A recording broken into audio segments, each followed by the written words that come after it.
Hi friends, तो स्वागत है तमारू शिवांश किचन रेसिपीज में। फ्रेंड्स, तो आज આપણે બનાવવાના છીએ વ્રત માટે ફરાળી હાંડવો। અને ફ્રેન્ડ્સ, આવી રીતના બનાવી અને તમે ક્યારે પણ નહીં ખાધો હોય હાંડવો તો એક વખત જરૂરથી બનાવી અને ખાજો ફ્રેન્ડ્સ। અને ઘરમાં બધા લોકોને જરૂર પસંદ આવશે। અને ફ્રેન્ડ્સ, જો તમને મારી રેસિપી પસંદ આવે તો મારા ચેનલને લાઇક કરજો, શેર કરજો। અને ફ્રેન્ડ્સ, જો હજુ સુધી મારા ચેનલને સબસ્ક્રાઇબ ન કર્યું હોય તો તે પણ કરી લેજો। તો ચલો આપણે હવે આને બનાવવાનું શરૂ કરી લઈએ।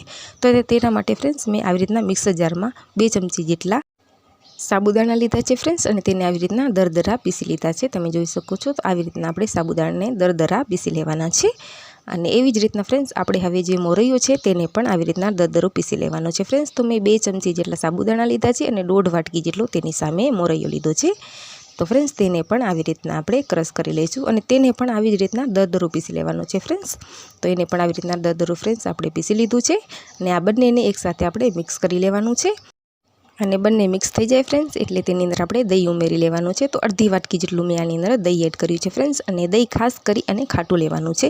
અને જો ફ્રેન્ડ્સ તમારા ઘરમાં દહીં ખાટું ન હોય તો તમે આની અંદર લીંબુનો પણ યુઝ કરી શકો છો, અથવા તો તમારા ઘરમાં દહીં ન હોય તો તમે આની અંદર બટર મિલ્કનો પણ યુઝ કરી શકો છો, જાણે કે છાશનો તમે આની અંદર યુઝ કરી શકો છો। અને જો ખાટી છાશ ન હોય ફ્રેન્ડ્સ તો તેની અંદર જેમ કે મેં કીધું તમે લીંબુનો યુઝ કરી શકો છો। તો આવી રીતના મેં પાણી નાખ્યું છે અને આ બધું આપણે એકસાથે મિક્સ કરી લેવાનું છે। તો આ તમે જોઈ શકો છો કે આવી રીતના બધું સારી રીતે મિક્સ થઈ ગયું છે। અને આ મિક્સ થઈ ગયું છે તો આની ઉપર આપણે એક ઢાંકણ ઢાંકી અને રાખી લેવાનું છે ફ્રેન્ડ્સ। અને આને ઢાંકણ ઢાંકી અને 15 થી 20 મિનિટ માટે રેસ્ટ આપવા આપણે રાખી દઈશું। તો આને 15 થી 20 મિનિટ માટે આપણે આવી રીતના રાખી લેવાનું છે। તો ફ્રેન્ડ્સ, આપણે જોઈ લઈશું 15 કે 20 મિનિટ થઈ ગઈ છે। તો તમે જોઈ શકો છો ફ્રેન્ડ્સ કે જ્યારે મેં રાખ્યું ત્યારે એકદમ આપણું જે ખીરું છે તે ઢીલું હતું ને હવે આવી રીતના કઠણ પણ થઈ ગયું છે। તો આવી રીતના આપણે ખીરો જે કઠણ થઈ જાય એટલે ફરીથી એને મિક્સ કરવાનું છે અને ફરીથી એક વખત આવી રીતના એક મિક્સર જાર લઈ લેવાનો છે અને તેની અંદર આવી રીતના અડધો બેટર જે છે તે આની અંદર લઈ લેવાનો છે અને આને ફરીથી આપણે ક્રશ કરવાનું છે। તો આને આપણે ફરીથી ક્રશ કરી લઈશું ફ્રેન્ડ્સ, જેનાથી કે આપણો જે ખીરો છે તે એકદમ ઇડલી જેવો ફ્લફી બની જાય। તો આ તમે જોઈ શકો છો એકદમ ફ્લફી બેટર આપણું બની અને આવી રીતના રેડી થઈ ગયું છે। આવી રીતના ચીકાશ પડતું આવી રીતનો થઈ જવું પડે બેટર, તમે જોઈ શકો છો। તો આવી રીતના થઈ ગયું છે ફ્રેન્ડ્સ। તો આને આપણે એક બાઉલમાં લઈ લેવાનું છે। તો આને એક બાઉલની અંદર લઈ લઈશું અને આવી રીતના ફ્રેન્ડ્સ જે બીજો બેટર છે તે પણ આની અંદર આપણે ક્રશ કરી અને લઈ લેવાનો છે।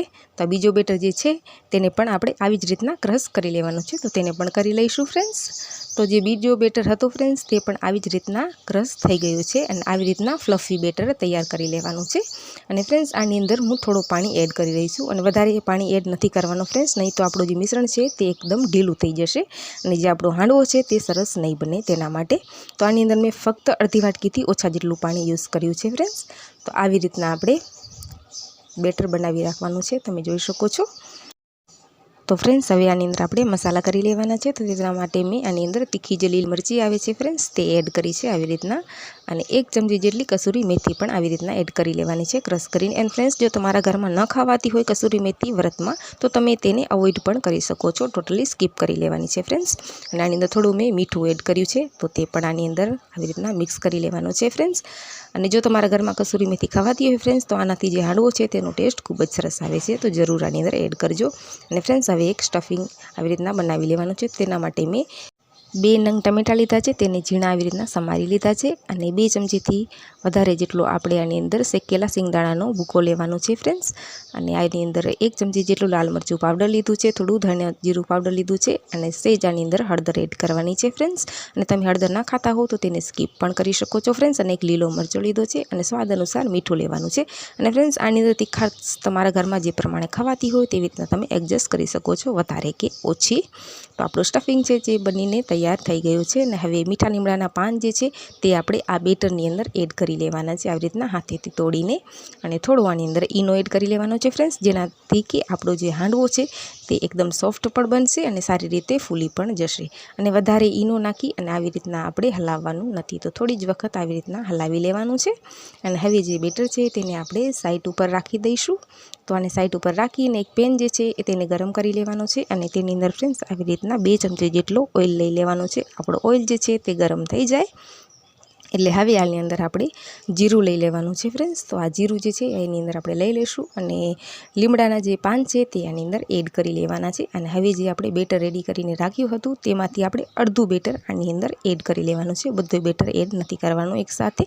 તો આવી રીતના આપણે એડ કરી લઈશું અને આવી રીતના ફેલાવીને રાખવાનું છે ફ્રેન્ડ્સ। અને તેની ઉપર જે આપણે આવી રીતના સ્ટફિંગ રેડી કર્યો હતો ને ફ્રેન્ડ્સ, તે સ્ટફિંગ આની ઉપર નાખી દેવાનું છે આવી રીતના। તો આપણે જે સ્ટફિંગ છે તેને સારી રીતે આની ઉપર પાથરી લેવાનું છે ફ્રેન્ડ્સ।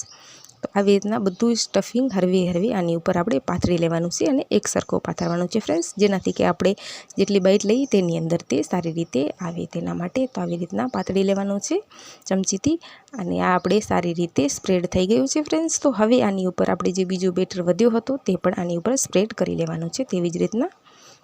તો તે પણ આની ઉપર સારી રીતે પોર કરી લઈશું સારા બેટરને અને આને ચારે બાજુથી કવર કરી લેવાનું છે, જેનાથી કે ટમેટા જે છે દેખાય નહીં તેવી રીતના। તો આવી રીતના બધું બેટર જે છે સરખું આવી રીતના રાખી લેવાનું છે ફ્રેન્ડ્સ। અને ગેસની જે ફ્લેમ છે તેને બિલકુલ સ્લો ટુ મીડિયમ રાખવાની છે અને આને 6 મિનિટ માટે મેં પાકવા માટે રાખવા દીધો હતો ફ્રેન્ડ્સ। તો આપણો જે હાંડવો છે તે આપણે ચેક કરી લઈશું પહેલાં તો કે તે સારી રીતે પાક્યો છે કે નહીં। તો આને આપણે ચેક કરી લેવાનું છે ફ્રેન્ડ્સ। તો આપણો જે હાંડવો છે તે સારી રીતે પાકી ગયો છે અને હવે તેને આવી રીતના પલટાવી દેવાનો છે। તો તમે જોઈ શકો છો આવી રીતના ગોલ્ડન બ્રાઉન કલરનો આપણો હાંડવો જે છે તે થવું પડે। તો જે આપણો હાંડવો છે તે ગોલ્ડન બ્રાઉન કલરનો થઈ ગયો છે અને આને આવી રીતના પલટાવી અને ફક્ત 1 મિનિટ અત્યારે રાખવાનો છે ફ્રેન્ડ્સ, ફક્ત 1 મિનિટ વધારે નહીં। તો આવી રીતના 1 મિનિટ રાખી કવર કરી અને ફરીને આ જે આપણો હાંડવો છે તેને એક થાળીની અંદર લઈ લેવાનો છે। તો ફ્રેન્ડ્સ આવી રીતના એક થાળીની અંદર હાંડવાને લઈ લઈશું, જે કે ઇઝીલી આવી રીતના નીકળી પણ આવે છે। અને ફરીથી આ પેનને આપણે ગરમ કરી લેવાનું છે ફ્રેન્ડ્સ। તો તેને ગરમ કરી લઈશું અને તેની અંદર આવી રીતના થોડું ઓઇલ લઈ લેવાનું છે। આપણું ઓઇલ ગરમ થઈ જાય એટલે ફરીથી આની અંદર થોડું જીરું પણ એડ કરી લેવાનું છે અને થોડા મીઠા લીમડાના પાન પણ ફરીથી એવી જ રીતના આવી રીતના એડ કરી લેવાના છે। અને જે આપણે હાંડવો રાખ્યો હતો ફ્રેન્ડ્સ, તે હાંડવાને આપણે ફરીથી બીજું શેકવા માટે રાખી લેવાનું છે ફ્રેન્ડ્સ। જે સાઈડ આપણે 1 મિનિટ પકાવી હતી તે સાઈડ પણ આવી જ રીતના ફરીથી પકાવી લેવાની છે। તો ફ્રેન્ડ્સ ફરીથી આમને આપણે 4 થી 5 મિનિટ માટે પાકવા માટે રાખવા દેશું। તો ફ્રેન્ડ્સ આ 5 મિનિટ થઈ ગઈ છે ફ્રેન્ડ્સ સ્લો ટુ મીડિયમ ફ્લેમની ઉપર। તો હવે આને આપણે ચેક કરી લેવાનું છે આવી રીતના ચાકુ વડે। તો ફ્રેન્ડ્સ જો આપણો ચાકુ જે છે તે આવી રીતના ક્લીન નીકળી આવે તો એનો મતલબ કે આપણો જે હાંડવો છે તે બની અને રેડી થઈ ગયો છે। તો ફ્રેન્ડ્સ આપણે જે હાંડવો છે તે બની અને રેડી થઈ ગયો છે। તો આને આપણે ફરીથી થાળી ઉપર લઈ લેવાનું છે આવી રીતના ફ્રેન્ડ્સ। તો આવી રીતના ઇઝીલી નોનસ્ટિક પેનની અંદર તમે બનાવો છો તો આવી રીતના ઇઝીલી નીકળી આવશે ફ્રેન્ડ્સ। તો આવી રીતના આપણો જે હાંડવો છે ફ્રેન્ડ્સ તે બની અને રેડી થઈ ગયો છે। તો હવે આ હાંડવાને ઠારી અને પછી આને આપણે કટ કરવાનો છે ફ્રેન્ડ્સ। તો આને આપણે લીલી ચટણીની સાથે અથવા તો ગળી ચટણીની સાથે પણ સર્વ કરી શકીએ છીએ। અને ફ્રેન્ડ્સ આ ખાવામાં ખૂબ જ ટેસ્ટી બને છે, તો એક વખત જરૂરથી ટ્રાય કરજો ફ્રેન્ડ્સ, ઘરમાં બધા લોકોને જરૂરથી ભાવશે। અને જો ફ્રેન્ડ્સ મારી રેસીપી પસંદ આવી હોય તો મારા ચેનલને લાઇક, શેર અને સબસ્ક્રાઈબ જરૂરથી કરજો। Thank you for watching.